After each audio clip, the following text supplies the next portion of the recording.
O embaixador norte-americano na União Europeia diz que a administração Trump acordou a Europa do sono. No programa Europe Today da Euronews, Andrew Pazder elogiou o discurso de Marco Rubio na Conferência de Segurança de Munique.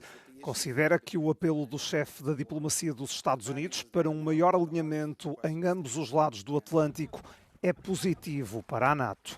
Pazder aplaudiu também o que disse ser o progresso europeu na aproximação à política migratória de Washington. There's a difference between managed migration and mass migration. And I think what we've seen over the past decade is just flows of people coming in onto the continent. And the reaction has not been positive. Pazder foi confrontado com a redução nas chegadas de migrantes à Europa face aos anos anteriores.